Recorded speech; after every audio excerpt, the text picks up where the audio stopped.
આજે ભાદરવા વદ આઠમ છે, બુધવાર છે, 25/9/2024 વર્ષ છે.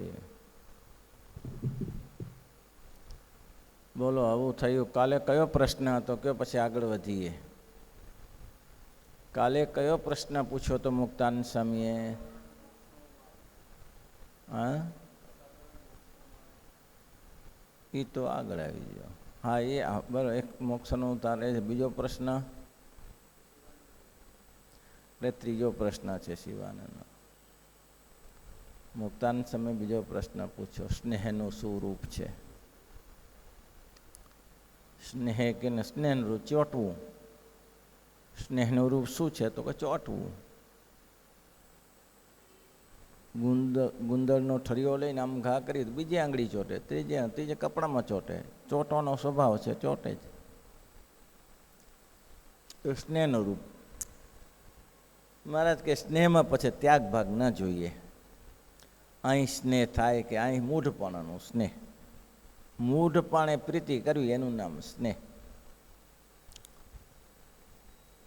બાળકનો સ્નેહ મૂઢપણાનો છે. એની મા એને લાકડી લઈને મારે તો ભાગે નહીં. એને ખબર છે કે મારી મા વગર મારો આધાર નથી. એની માને ચોટે પાછો. ધોલ મારે તો એની માને ચોટે. કેમ? એને ખબર છે કે આના સિવાય ઉપાય નથી મારો. એવું છે. જે ગાયને વાછડું હોય અને ગાય એને ધાવા ના આપે, લાતો મારે, તો એ વાછડું બીજે ના જાય, પાછું દોડીને ત્યાં જ આવે. એ સ્નેહ છે, જગતનો સ્નેહ છે. અહીંયા સ્નેહ છે. શિવાનંદ સ્વામી પૂછ્યું, મારા સત્સંગમાં રહેવાનો ખપ છે, તો પણ કોઈ અયોગ્ય સ્વભાવ રહી જાય છે તે કેમ ટળતો નથી? સ્વભાવ સત્સંગમાં રહેવાનો ખપ છે. પાછો ભગવાન ભજી લેવા છે, ભગવાન સુધી પહોંચી જવું છે, અનંત જન્મ લીધા છે અને અનંત જન્મ લેવા પડશે. જો આ નહીં થાય તો એ બધું ખપ છે, જાણીએ છીએ બધું. તેમ છતાં અયોગ્ય સ્વભાવ રહી જાય છે કોઈને ખાવાનો. અયોગ્ય સ્વભાવમાં 3 વસ્તુ: કામ, ક્રોધ ને લોભ. બીજા અયોગ્ય સ્વભાવને તો પહોંચી વળીએ. બીજા જે ખોટા સંકલ્પ વિકલ્પ છે તેને તો પહોંચી વળે. આ તનને પહોંચીને ધાડ પાડવો છે. આ બધા કામ, ક્રોધ તથા મોહ, આ બધા તસ્કરો છે, લૂંટારાઓ છે. ક્યારે લૂંટીને લઈ જાય કંઈ કહેવાય નહીં. માણસ પોતાના ગ્રાસ માટે, વાલેરા વરુનો પ્રસંગ છે કે ગ્રાસ માટે ભાઈને મારવા માટે મથતો હતો. બોલો, અહીં તો મહારાજે એવો પ્રસંગ ઊભો કર્યો. મહારાજે તેવો પ્રશ્ન પૂછ્યો કે પોતાનો મિત્ર છે, પોતાનો મિત્ર છે, તે મિત્ર છે તો મિત્રની સાથે તો સંબંધ હોય જ, પણ એ મિત્ર જો પોતાના સગા ભાઈને મારી નાખે તો એની સાથે ખપ રહે નહીં. મહારાજ કે એને સત્સંગમાં ખપ છે જ નહીં. સ્વામી તમે શિવાનંદ સ્વામી તમે વાત કરી કે સત્સંગમાં રહેવાનો ખપ છે તો યોગ્ય સ્વભાવ રહી જાય છે. એને સ્વભાવને શત્રુ જ નથી જાણ્યો.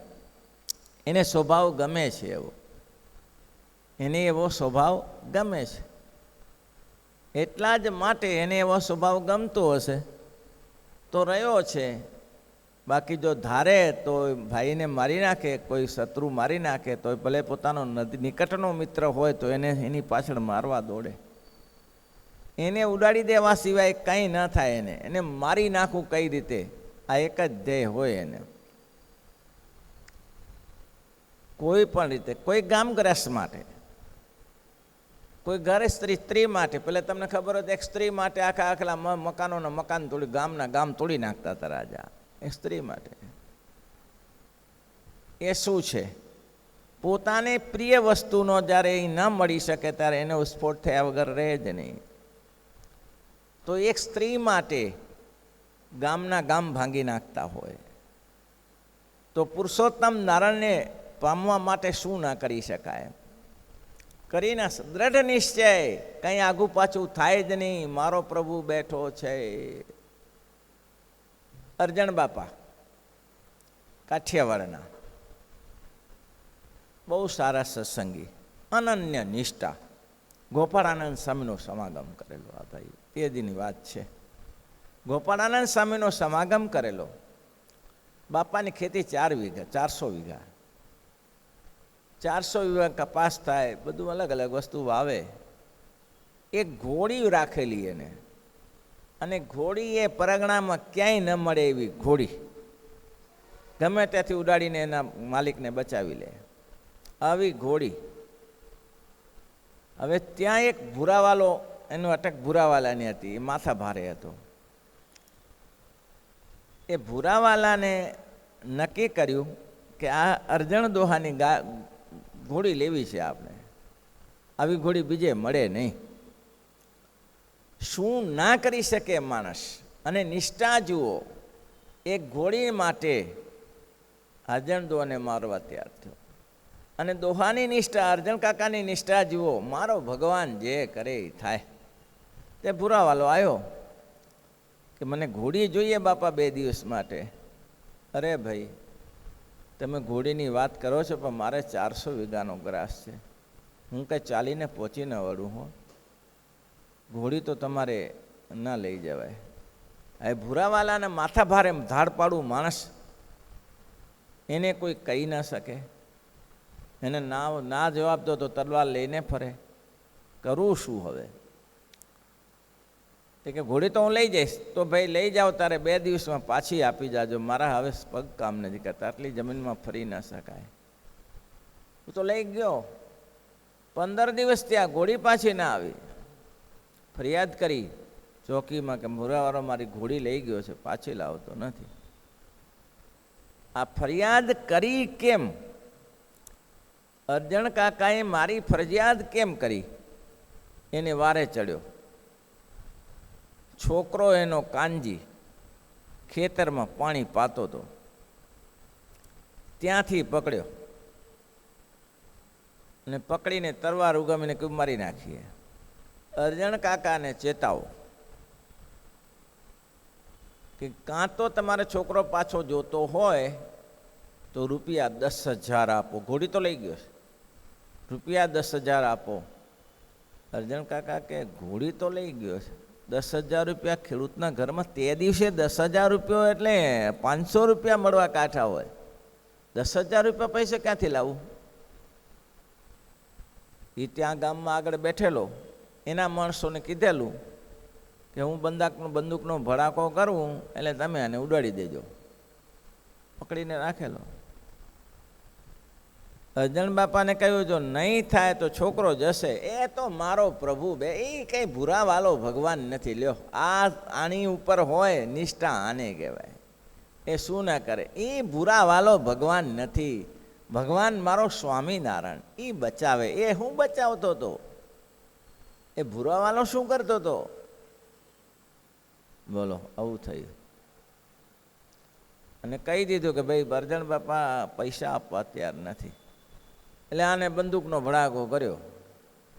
પેલા લોકોએ કાનજીને પૂછ્યું કે તમારે એને ભૂરાવાલાને શું તકલીફ થઈ છે? એમ, તમારે ભૂરાવાલો માથા ભારે છે, અમે જાણીએ છીએ, તમારે એને તકલીફ શું થઈ છે?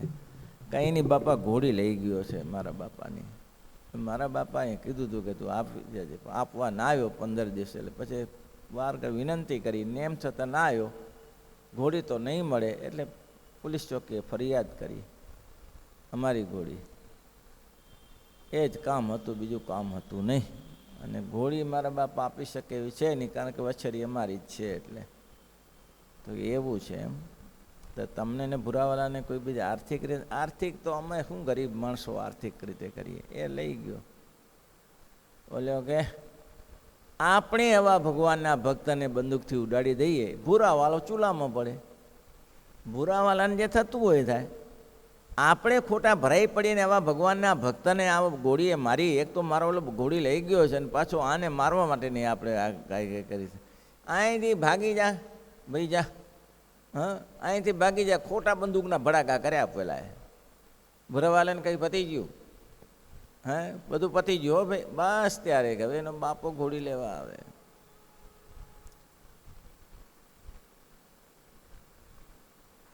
અંત આવી જાય હો ભાઈ. ખોટા કામનો અંત આવી જાય. એ તો ગયો એના બાપાને ત્યાં મળવા ગયો અર્જુન બાપાને. બાપા જય શ્રીનારાયણ આવી ગયો? તો કે હા. એક કામ કર બેટા, હવે અહીંયા રહેવાય નહીં, કે તું વડોદરા ચાલ્યો જા, ગોપાળાનંદ સ્વામીજી બેઠા છે, એનો સમાગમ કર, 2 મહિના રહેજે, પછી આવજે. 2 મહિના સુધી વડોદરા રહ્યો, સમાગમ કર્યો. પછી સ્વામી એક દિવસ કહ્યું, જા બેટા આવે ઘરે. તો કે ભૂરાવાલો ગયો, ભૂરાવાળો પતી ગયો. થયું શું કે આ એની જે આખી જમાત ભેગી કરી હતી ને, એના બધા ગુંડાઓ ભેગા કર્યા હતા ને, એને ભૂરાવાલાને ઝઘડો થયો કે તું અમારી પાસે ખોટા કામ કરાવે છે, પૈસા ઘરમાં લઈ જાય છે, અને અમારે શું લેવા દેવા. એમાં સામે સામે ઝઘડો થયો અને 2-3 ભેગા મરીને બંદૂકથી ઉડાડી દીધો, ગયો, પતી ગયો. અર્જુન બાપા કે મારો ભગવાન બેઠો છે, જે સારું કરે. ગોપાળાનંદ સ્વામી પહોંચી જાય, કોઈ હવે નડે એવું નથી. આવી નિષ્ઠા, જો આવી નિષ્ઠા હોય, બંને બાજુ જુઓ. પહેલાને એકમાત્ર ઘોડી જોતી હતી, સ્વાર્થ જોતો હતો, તો એ સ્વાર્થને માટે મારવા તૈયાર થયો. અને અર્જુન બાપાની નિષ્ઠા જો કે મારો ભગવાન સિવાય કંઈક આવી નિષ્ઠા હોય, તો મહારાજ કે અહીંયા કને કોઈ ભાઈને મારી નાખે, અને જે રીતે એની પાછળ શત્રુતા બંધાઈ જાય એવી રીતે શત્રુતા બંધાઈ જાય. આવો નિશ્ચય હોય તો, ભગવાનનો નિશ્ચય હોય તો. એટલે મહારાજે અહીંયા સ્પષ્ટ શબ્દમાં કહ્યું, મહારાજ કે આવો એકાંતિકપણાનો નિશ્ચય જોઈએ.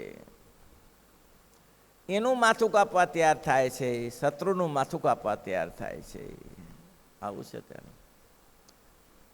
મિત્ર કરતાં ભાઈનો સંબંધ અધિક છે, મિત્ર કરતાં ભાઈનો સંબંધ અધિક છે, સમાજનો સંબંધ અધિક છે.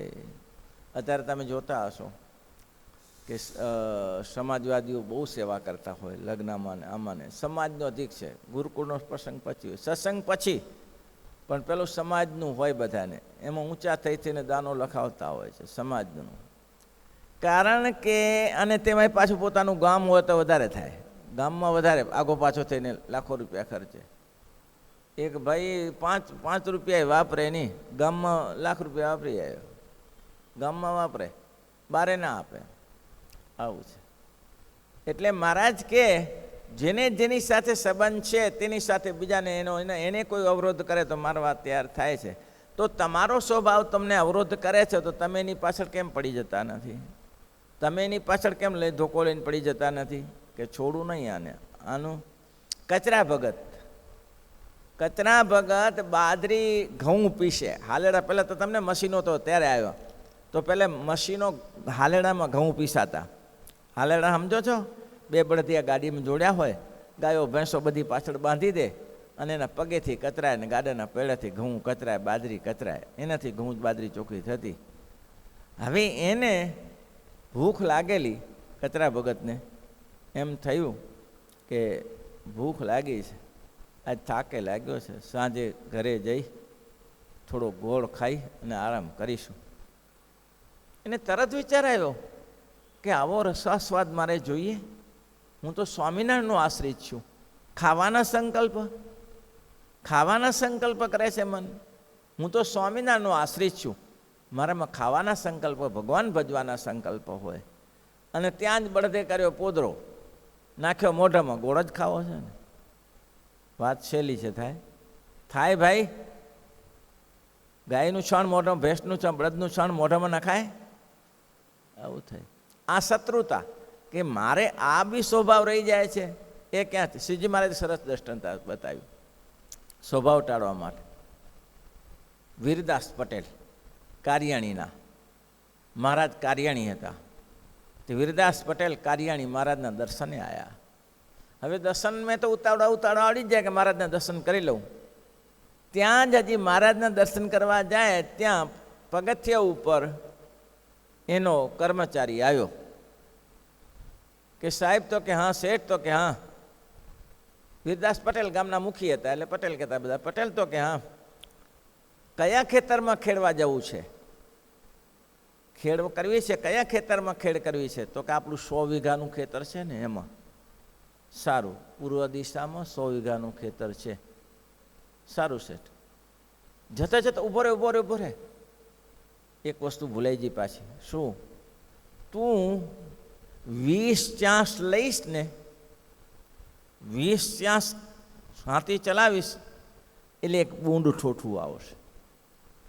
બૂંદ ઠૂઠું આવશે. બૂંદ ઠૂઠું સમજો છો? લાકડું કાપી નાખ્યું હોય, નીચે ઠૂઠું રહી ગયું હોય અને જમીનમાં ઊંડું રહ્યું હોય, એટલે હાથમાંથી ખોદીને કાઢ્યું ન હોય, એને બૂંદ ઠૂઠા કહેવાય. એ કે તો 20 ચાંસ ખેડીશ ને એટલે બૂંદ ઠૂઠ. ત્યાં ધ્યાન રાખજે પાછો હોય એ જે 20મો ચાંસ કાઢે ને એમાં ધ્યાન રાખજે. કેમ? તો કે આગળ ભરાઈ ન જાય, જાડું ને ચાલવજે. જો ભરાઈ જશે ને તો કાં તો હાથી તૂટી જશે અને કાં તો બળદનું કાન જશે. સારું છે. પછી ત્યાંથી 51માં ચાંસે એક બીજું બૂંદ ઠૂઠું આવશે, ત્યાં પણ ધ્યાન રાખજે. પછી 61મો ચાન્સ કરીશ ને ત્યારે ત્રીજું આવશે. આ બસ 3 ઠૂઠાનું ધ્યાન રાખજે. શ્રીજી મહારાજ કે વીરદાસ અહીંયા આવો, અહીંયા આવો, અહીંયા આવો, અહીંયા આવો. શું વાત કરતા? ના ના, એ તો મહારાજ અમારો ખેડૂત હતો એટલે મેં કીધું જરા ધ્યાન રાખ. શું ધ્યાન રાખે? ધ્યાન શું રાખે? તો કે મહારાજ એવું હતું ને, એમાં જ્યારે અંદરથી લાકડા બધા કાઢેલા હોય ને ત્યારથી અંદર ઠૂઠા રહી ગયા હોય, નીચે ઉપર દેખાય નહીં પણ જમીનમાં રહી ગયા હોય, એટલે એ બૂંદ ઠૂઠા હોય. એને બૂંદ ઠૂઠા કહેવાય. બૂંદા હું દેખાય નહીં, બૂંદ ઠૂઠા. હવે એમાં હાથી ચલાવે તો બળદને નુકસાન થાય કે હાથી તૂટી જાય, બે થાય.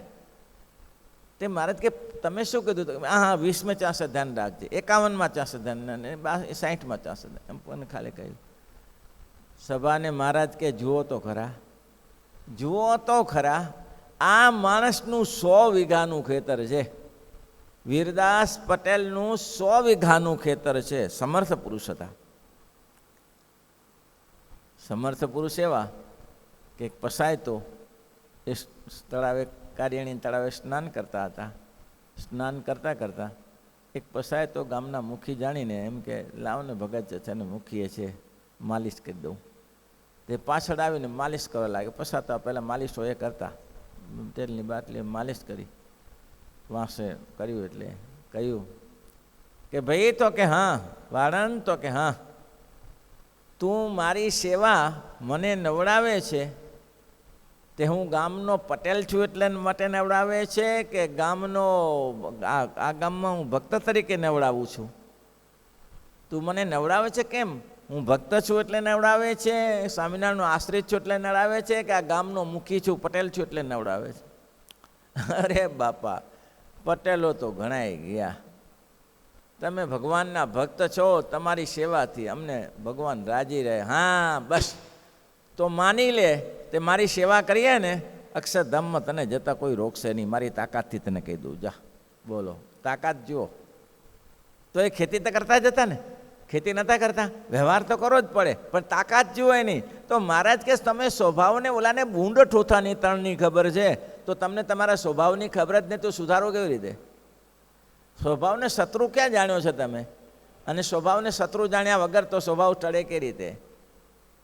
ખતરનાક એને શત્રુ જાણો તો સ્વભાવ ટળે. એ મહારાજે કીધું એ બૂંદ ઠૂઠાની ખબર પડે છે, પણ અંદરને માણસના પોતાના શત્રુ, સ્વભાવ શત્રુ છે એની ખબર પડતી નથી.